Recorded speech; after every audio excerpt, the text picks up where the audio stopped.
Hello and welcome to Physics is Awesome. Today we gonna solve some KBSPRT 2018 question paper, and basically the topic for today is motion. So the first question, it says that, okay, मैं हिंदी और English दोनों में continue करूँगा. At time t0, a scooter has a velocity of 21 meter per second and it slows down with an acceleration of 50 centimeter per second square. At the end of 4 seconds, the scooter has traveled. So यहाँ पे question पूछ रहा है हमको कि जब time t equal to zero था, मतलब इनिशियल वेलोसिटी स्कूटर की 21 मीटर पर सेकंड है. ठीक है, यहाँ पर दिया हुआ है इनिशियल वेलोसिटी है स्कूटर की 21 मीटर पर सेकंड, और दिया हुआ है कि फिर ये स्कूटर क्या होता है, हम ब्रेक लगा देते हैं या कुछ भी कर लेते हैं जिससे क्या होता है वो स्लो हो जाता है. और स्लो किस रेट से होता है, उसका एक्सेलरेशन क्या है, 50 मीटर पर सेकंड स्क्वायर. एक्सेलरेशन यहाँ पे ब्रेक लगा रहे हैं. ठीक है, तो बेसिकली ये क्या कर रहा है, डी एक्सेलरेशन हो रहा है या रिटार्डेशन बोलते हैं इसको. तो यहाँ पे एक्सेलरेशन क्या है, माइनस लेंगे 50 सेंटीमीटर पर सेकंड स्क्वायर. ठीक है, क्योंकि ये डी एक्सेलरेट कर रहा है. डी एक्सेलरेट करने का मतलब क्या है, इनिशियल वेलोसिटी जो होगा फिर फाइनल वेलोसिटी वो होगा इनिशियल वेलोसिटी से कम हो जाएगा. अब टाइम दिया है 4 सेकंड और बोल रहा है ना कि देखो ये स्कूटर मूव कर रहा था इतना स्पीड से, हमने थोड़ा सा ब्रेक लगाया और एक्सेलरेशन या फिर डी एक्सेलरेशन का रेट ये था. तो 4 सेकंड में ये कितना डिस्टेंस ट्रेवल किया, बस यही पूछ रहा है. तो आपको निकालना है इसका डिस्टेंस, इसने कितना ट्रेवल किया 4 सेकंड में. तो हमको ये क्या यूज़ करना होगा, हमको second equation of motion use करना होगा यहाँ पे, ut plus half at square. So here we have to find out the distance traveled by this scooter in 4 seconds. We are using second equation of a motion, that is s equal to ut plus half at square. तो देखो यहाँ पे देखो, first of all हमको करना क्या होगा, देखो यहाँ पे सेंटीमीटर पर सेकंड स्क्वायर दिया है जो एक्सेलरेशन है, उसको मीटर पर सेकंड में हमको मीटर पर सेकंड स्क्वायर में कन्वर्ट करना होगा, क्योंकि बाकी सब इसी में दिया है तो ऐसा यूनिट में इसको कन्वर्ट कर लेते हैं. तो देखो 1 मीटर इक्वल टू हो जाता है हमारा 100 सेंटीमीटर. ठीक है, तो 50 सेंटीमीटर मतलब क्या हो जाएगा, हाफ मीटर, 0.5.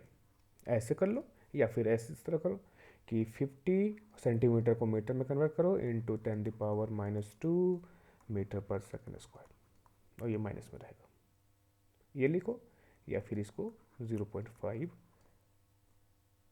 मीटर पर सेकंड स्क्वायर, दोनों ट्रिक्स आप कर सकते हो. चलो अब इसको पुट किया जाए. यहाँ पे इनिशियल वेलोसिटी क्या है 21, टाइम क्या है 4 सेकंड. ठीक है, प्लस हाफ. अब देखो यहाँ पे 0.5 ये माइनस में है एक्सेलरेशन, और टी स्क्वायर मतलब क्या हो जाएगा, टाइम 4 का स्क्वायर, 4 इंटू 4. चलो 2 2 कैंसिल हो गया. अब देखो यहाँ पे हाफ, ये 0.5 इक्वल टू क्या होता है, हाफ ही होता है ना. 21 इंटू 4, यहाँ पे देखो माइनस यहाँ पे ले गया तो माइनस प्लस माइनस हो गया, और 0.5 इक्वल टू हाफ ही होता है 2 इंटू 4. ये कट हो गया, कैंसिल आउट हो गया, and this will give you 484 minus 4, and this will be 80 meters. तो वो स्कूटर कितना चला, वो स्कूटर हमारा 80 मीटर चला 4 सेकंड में. So the scooter has travel 80 metre of the distance in just 4 second. तो हमारा ऑप्शन हो जाएगा यहाँ पे A. Next question, it says an object covers two equal distances with speeds v1 and v2.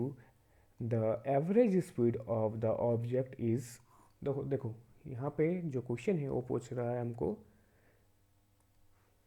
कि एक कोई ऑब्जेक्ट है, ठीक है, या कोई पर्सन है, वो टू इक्वल डिस्टेंस, लगातार टू इक्वल डिस्टेंस, सपोज करिए ये रहा हमारा एक डिस्टेंस और उतना ही फिर से डिस्टेंस इतना, ठीक है, ये दो बराबर का जो डिस्टेंस है वो ट्रेवल करता है ए और बी और बी और सी। तो देखो यहाँ पे अगर डिस्टेंस बात किया जाए तो दोनों इक्वल है, A B equal to B C. ये अगर 2 मीटर है तो ये भी 2 मीटर होगा, ठीक है, तो दोनों डिस्टेंस क्या है, इक्वल है। तो वो पर्सन या ऑब्जेक्ट क्या करता है, ये जो ए बी का डिस्टेंस है, यहाँ पे ए बी, ये ए बी डिस्टेंस है, उसको कवर करता है v1 वेलोसिटी से, और bc जो वेलोसिटी है, सॉरी bc जो डिस्टेंस है, सेम डिस्टेंस, उसको कवर करता है वो v2 से। चलो हम सपोज करते हैं ना कि ए बी का जो डिस्टेंस है वो है x, तो bc का भी क्या होगा x, तो टोटल डिस्टेंस हो जाएगा हमारा a टू c, ये हो जाएगा 2x। अब देखो इसको आप याद भी कर सकते थे, इसका एक डायरेक्ट फार्मूला होता है, मैं बता रहा हूँ वो कैसे आता है, क्योंकि क्वेश्चन थोड़ा सा भी चेंज कर दिया जाए, ठीक है, यहाँ पे मान लीजिए इक्वल डिस्टेंसेस ना हो, उस समय उस तरह का न्यूमेरिकल्स आ जाए, फिर आप नहीं बना पाओगे, इसलिए अदरवाइज इसका फार्मूला यही होता है। देखो अगर इक्वल डिस्टेंसेस है, ठीक है, इक्वल डिस्टेंसेस है और अलग अलग स्पीड से हम उन इक्वल डिस्टेंसों को कवर कर रहे हैं, तो एवरेज जो हम स्पीड लेंगे वो ये हो जाएगा, that is 2v1 v2 upon v1 plus v2। But ये आया कैसे, तो देखो एवरेज वेलोसिटी, ठीक है, एवरेज वेलोसिटी इक्वल टू होता है टोटल, एवरेज वेलोसिटी बोल लो या एवरेज स्पीड बोल लो, total distance upon total time taken, ठीक है।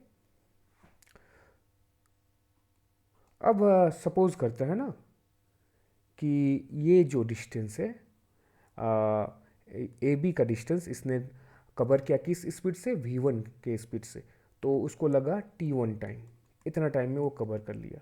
और bc का जो डिस्टेंस है वो भी x है, बट यहाँ पे उसका स्पीड क्या है v2, और उसको वो कवर कर लेता है t2 से। तो हमारा क्या हो जाएगा, टोटल डिस्टेंस हमको पता है x प्लस एक्स 2x, और टोटल टाइम हो जाएगा t1 प्लस t2, क्योंकि वेलोसिटीज देखो यहाँ वेलोसिटीज अलग है, इसीलिए टाइम भी सेम डिस्टेंस कवर करने में टाइम भी लगेगा अलग अलग। अब देखो यहाँ पे बेसिकली स्पीड इक्वल टू क्या होता है, स्पीड इक्वल टू होता है हमारा distance upon time. So time equal to क्या हो जाएगा, उस डिस्टेंस को कवर करने में लगा हुआ स्पीड, ठीक है। तो देखो इस फॉर्मूला से हम क्या कर सकते हैं, t1 निकाल सकते हैं, t1 कितना हो जाएगा, t1 हो जाएगा हमारा डिस्टेंस कितना है x, और उस x को कवर कर रहे हैं किस स्पीड से, तो क्या कर रहे हैं v1, और t2 क्या हो जाएगा हमारा x, वही डिस्टेंस, और उसको कवर करने में कितना हमको स्पीड में कवर कर रहे हैं, तो v2। अब देखो ये जो दोनों हमारे पास t1 और t2 का जो एक्सप्रेशन आया उसको हम यहाँ पुट कर देते हैं, तो फिर देखो एवरेज वेलोसिटी इक्वल टू क्या हो जाएगा, देखो यहाँ पर 2x, तो यहाँ पर 2x हो गया, और क्या हो जाएगा यहाँ पे देखो, ये t के जगह हम ये पुट करेंगे x v1 प्लस यहाँ पर देखो t2 के जगह t2 का एक्सप्रेशन पुट करेंगे x अपॉन v2, ठीक है। अब देखो यहाँ पे x को हम यहाँ से कॉमन ले लेते हैं ना, 2x, x 1 upon v1 plus 1/v2, और यहाँ पे x कैंसिल आउट हो जाएंगे। चलो 2 चलो यहाँ एलसीएम लेते हैं, ठीक है, यहाँ इसको एलसीएम ले लेते हैं। क्या हो जाएगा, v1 into we to, v1 v2, ठीक है। अब हो जाएगा यहाँ पे देखो v2 plus v1, that is v1 plus v2, ठीक। और इससे हमको निकल के आएगा, देखो ये हो गया हमारा 2v1 v2 upon v1 plus v2। चलो देखो ये आ गया फॉर्मूला, इस तरह होगा। देखो आप ये फॉर्मूला को याद कर सकते थे, बट थोड़ा सा भी क्वेश्चन में देखो, क्वेश्चन का लेवल पीआरटी में भी फिजिक्स में कुछ अच्छा ही आता है। तो मान लो किसी तरह थोड़ा सा क्वेश्चन को हेर फेर कर दिया जाए क्वेश्चन में, तो फिर आप उसको सॉल्व नहीं कर पाओगे। बट आपको जो अगर बेस पता है तो आप कुछ भी सॉल्व कर सकते हो। तो इसका आंसर क्या हो जाएगा हमारा डी, इस तरह। चलो नेक्स्ट क्वेश्चन देखा जाए। नेक्स्ट क्वेश्चन क्या है हमारा, the question says that an open jeep is moving on a straight path with a uniform velocity.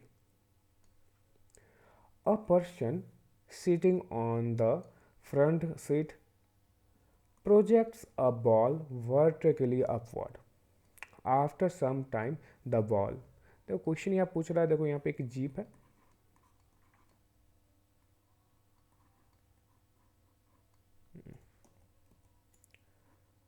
ठीक है, एक ओपन जीप है इस तरह। यहाँ पे क्या है, ये जीप मूव कर रहा है विथ कांस्टेंट वेलोसिटी, मतलब कि ये अपना डायरेक्शन भी चेंज नहीं कर रहा है, स्ट्रेट पाथ में मूव कर रहा है, और वेलोसिटी फिक्स्ड है। मतलब कि सपोज कर लो 40 मीटर पर सेकंड है, तो उतना ही स्पीड से वो या वेलोसिटी से वो मूव कर रहा है। अब ये क्या करता है, ये एक बॉल को ऊपर की ओर, ठीक है, वर्टिकली अपवर्ड डायरेक्शन में थ्रो कर देता है, ऊपर की ओर फेंक देता है, ठीक है। तो फिर कुछ देर बाद ये बॉल, ठीक है, ये बॉल पूछ रहा है ये बॉल कहाँ गिरेगा। ये वापस ये बॉल ऐसा गया और कहाँ गिरेगा, इसके हाथ में, या जीप के पीछे फ्रंट में ऐसे, या फिर जीप के पीछे ऐसा, ठीक है, कैसे गिरेगा। मैंने बहुत सारे यूट्यूब चैनलों में देखा था, तो इस क्वेश्चन का मुझे अटपटा आंसर उन लोगों का लगा। ये कैसे सोच सकते थे मुझे पता नहीं चल रहा था। वो किसी ने कर दिया कि ये जीप आगे निकल जाएगा और ये बॉल पीछे फॉल कर जाएगा, जो कि एकदम बेतुका है। यहाँ पर क्वेश्चन दिया हुआ है कि कांस्टेंट वेलोसिटी से ये मूव कर रहा है। इसके हाथ में जब सपोज करो ये 40 मीटर पर सेकंड की स्पीड से मूव कर रहा है, तो इस डायरेक्शन में मूव कर रहा है, ठीक है, नॉर्थ की ओर या ईस्ट की ओर, सॉरी ईस्ट की ओर मूव कर रहा है। अब देखो जब ये बॉल को यहाँ पे रखा है, तो ये भी क्या है, ये भी बॉल मोशन में है, ठीक है। ये बॉल क्या है, ये मोशन में है। बेसिकली ये क्वेश्चन शायद हमने फोर्स का ले लिया, यहाँ से मैंने मोशन में गलती से डाल दिया, फिर भी देख लेते हैं। ये बॉल का स्टेट क्या हो जाएगा, ये भी मोशन में रहेगा। और इस बॉल का भी स्पीड क्या है, 40 मीटर पर सेकंड। इस पूरे के पूरे जीप में जितने चीज़ टच है इस जीप के साथ, सभी की स्पीड, सभी की वेलोसिटी सेम है, 40 मीटर पर सेकंड। अगर ये ऊपर की ओर इसको फेंक देता है तो जीप आगे निकल जाएगा 40 मीटर पर सेकंड। लेकिन बॉल क्या है, बॉल भी देखो, बॉल ऊपर की ओर थ्रो किया, साथ साथ इधर इसकी जो वेलोसिटी है इस ईस्ट डायरेक्शन में, वो 40 मीटर पर सेकंड ही रहेगा। सपोज कर लो जीप थोड़ा देर बाद क्या हो जाता है, जीप यहाँ पहुँच जाता है, ऐसे आगे और मूव करते हुए यहाँ पहुँच गया जीप। तो बॉल भी तो क्या है, बॉल भी तो ऊपर मूव कर रहा है, साथ ही साथ 40 मीटर पर सेकंड के स्पीड से ये ऐसे भी मूव कर रहा है। तो बॉल कुछ इस तरह करके ऐसे आएगा और इसके हाथ पे ही गिरेगा, ठीक है, इसके हाथ पे ही गिरेगा। इसको हम लोग बहुत डिटेल में पढ़ेंगे जब हम लोग फोर्स का चैप्टर पढ़ेंगे तभी। तो इसका आंसर हो जाएगा this ball fall back in his hand, ठीक है। इसी के इसने फेंका ऊपर की ओर और इसी के हाथ में गिरेगा। चलो नेक्स्ट क्वेश्चन देख लेते हैं। Next question says that an object is covering distance in direct proportional to the square of time slept. Time passed when what conclusion that we drawn about the motion of that object. तो देखो यहाँ पे basically कह रहा है कोई object है वो डिस्टेंस कवर कर रहा है, ठीक है, और वो जो डिस्टेंस कवर कर रहा है वो डायरेक्टली प्रोपोर्शनल है स्क्वायर ऑफ द टाइम, ठीक है। चलो हम सेकेंड इक्वेशन ऑफ मोशन को देखते हैं, that is u equal distance equal to s equal to u t plus half a t square. Suppose करते हैं ऑब्जेक्ट पहले रेस्ट में था, फिर वो मूव करने लगा, तो इनिशियल वेलोसिटी को 0 सपोज कर लेते हैं, तो v इक्वल टू हो जाएगा हमारा हाफ ए टी स्क्वायर, ठीक है, क्योंकि वो पहले रेस्ट में था तो इनिशियल वेलोसिटी उसकी हो जाएगी 0, तो हमारे पास ये फॉर्मूला आ जाएगा, that is s equal to half a t square. अब देखो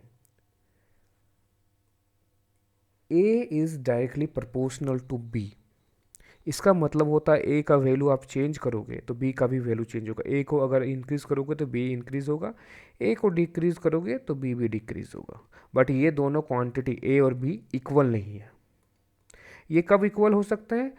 जब आप यहाँ पे कोई एक कांस्टेंट लगा दोगे, कोई कांस्टेंट क्वांटिटी फिक्स्ड क्वांटिटी लगा दोगे तो ये बराबर हो सकता है।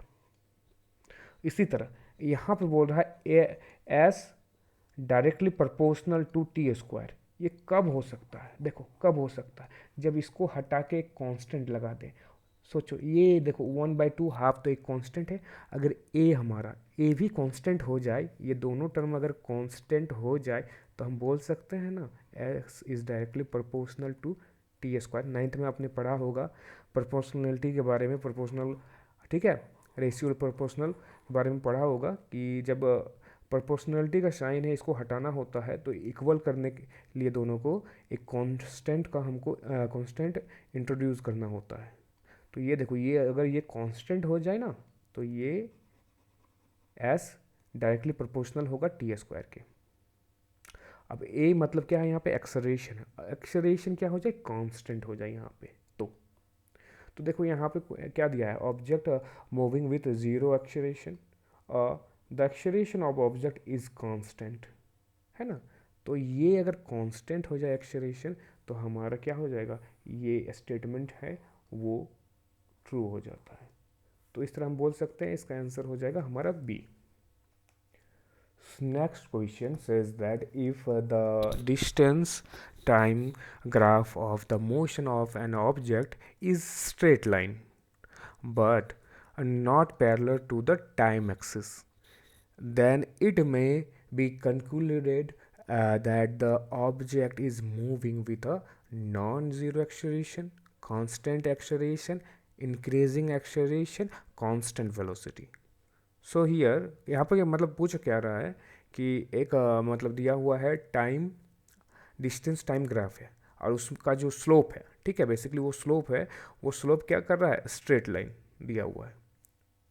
ये देखो ये रहा हमारा टाइम एक्सिस और ये लेते हैं हम इसका डिस्टेंस एक्सिस। तो ये हो गया हमारा डिस्टेंस एक्सिस और ये हो गया हमारा टाइम एक्सिस।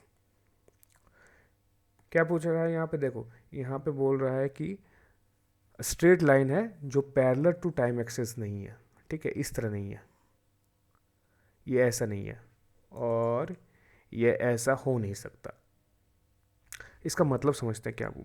अगर ये ऐसा है इस तरह तो सपोज करो, देखो यहाँ पर सपोज करते हैं 0, 1 meter, 2 meter, 3 meter, 4 meter, 5 meter, 1 second, 2 second, 3 second, 4 second, 5 second.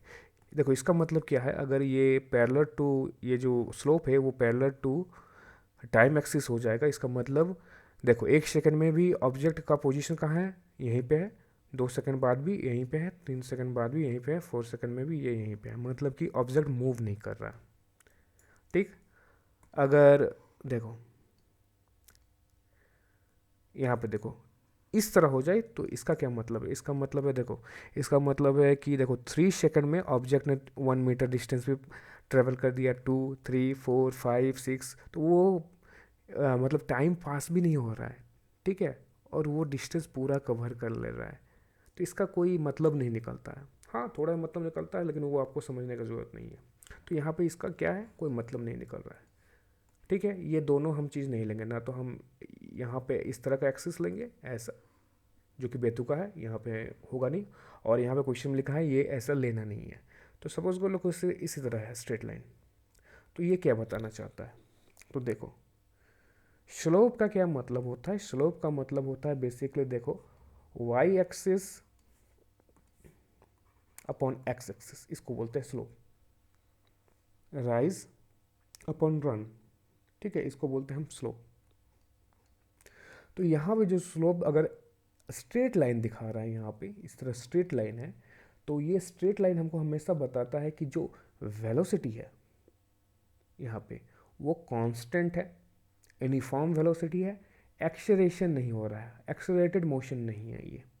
मतलब कि देखो, अगर यहाँ पे देखो आप इसको टुकड़ों में भी चेंज कर दो, देखो 1 सेकंड में 1 मीटर कवर कर रहा है, 2 सेकंड में 1 मीटर कवर कर रहा है, 3 सेकंड में 3 मीटर कवर कर रहा है, तो इसकी जो स्पीड है वो तो फिक्स्ड है 1 मीटर पर सेकंड। जो ये स्लोप देता है डिस्टेंस और टाइम ग्राफ का, ये स्लोप हमको बताता है स्पीड या वेलोसिटी के बारे में, ठीक है। अगर ये डिस्प्लेसमेंट रहे तो वेलोसिटी समझ लो, डिस्टेंस रहे तो स्पीड समझ लो। तो ये क्या बता रहा है, ये कांस्टेंट है हर जगह, तो ये हमारा क्या हो जाएगा, कांस्टेंट वेलोसिटी। तो 2018 में इतना क्वेश्चन था जो मोशन, हमारा जो मोशन टॉपिक था उससे रिलेटेड था। एक क्वेश्चन मैंने थोड़ा सा इसमें गलती से मैंने ये क्वेश्चन डाल दिया, ये आपका मोशन में नहीं था, ये बेसिकली हमारा लॉज ऑफ मोशन चैप्टर से था। खैर, इसको भी हम लोग डिटेल में पढ़ेंगे, और बाकी जो क्वेश्चन होगा फोर्स से रिलेटेड, काइनेटिक एनर्जी से रिलेटेड, हम लोग टॉपिक ख़त्म करने के बाद ही वो करेंगे। चलो, आशा करता हूँ आपको समझ में आया। अगर कोई भी दिक्कत होता है तो आप लोग कमेंट कर सकते हो। Thank you.